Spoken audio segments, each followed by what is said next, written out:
Hurricane Sandy brought a torrent of floodwater through this building, the West End Temple, a small Reform congregation here in New York City. It's been 2.5 months since the storm, and now as congregations like this try to rebuild, they're having to wade through a legal and bureaucratic morass just to do so. Marjorie Sloan has presided as rabbi at this shul for the past 8 years. When she heard Hurricane Sandy was headed toward her building just blocks away from the water, she and her staff covered valuables with plastic tablecloths. Because in my mind, I just thought the water, a hurricane, the water comes from the roof and the roof will start leaking, and this way we'll save the contents. Instead of a leaky roof, floodwater rushed into the building as the storm surge pushed a wall of water inland, inundating the basement and ground floor.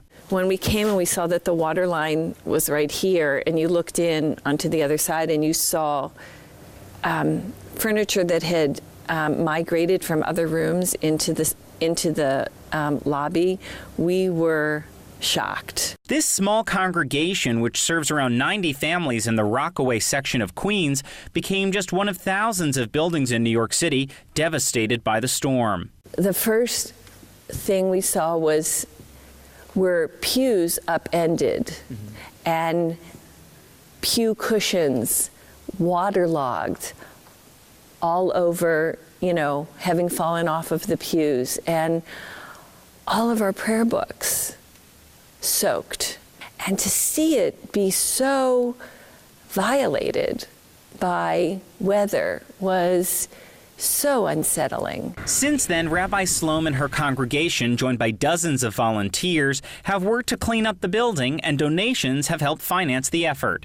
Paneling has been removed from walls, electrical sockets secured, floors pulled up, and windows repaired. Pews, tiles, and books have been salvaged and cleaned. Well, one of the things they didn't teach us in rabbinical school was, do you put in the electrical first, or do you put in the heating, or do you put in the plumbing? Fortunately, the West End Temple has a $1 million flood insurance policy. But when the insurance company sent out an assessor, his response was, "You have way more than $1 million worth of damage here." And so as Rabbi Sloan is trying to care for her congregation, she's also looking for financial help. In the United States, when natural disasters strike, the Federal Emergency Management Agency, or FEMA, steps in to help.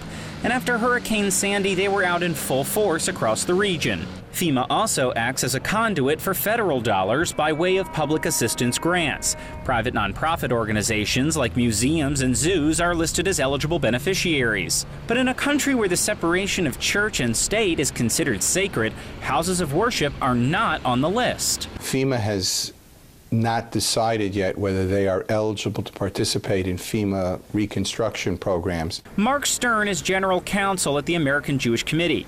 He says some 40 congregations in New York have applied for FEMA grants, and he's confident that FEMA will support congregations like West End Temple. This isn't the ordinary business of running a church. This is a once in my lifetime, at any rate, hurricane. And it's a form of social protection that we offer everybody. We say to everybody, when there's a real disaster that hits, the whole community is affected, the whole community will help you rebuild. In an email statement to JN1, a spokesperson for FEMA wrote, FEMA may provide assistance to repair or replace facilities owned or operated by an eligible nonprofit organization that provides essential services of a governmental nature. Religious institutions and houses of worship would be viewed under the same criteria. Rabbi Sloan is waiting to hear about the status of her application, and following guidance from Jewish community organizations, she made sure to mention in her application that West End is not just a house of worship. The Boy Scouts, for example, meet in this room. The Girl Scouts meet here. AA, Weight Watchers, Al-Anon. A lot of people come to this building, and we need to be back in order to service the community. Congregations like the West End Temple are in a tough spot.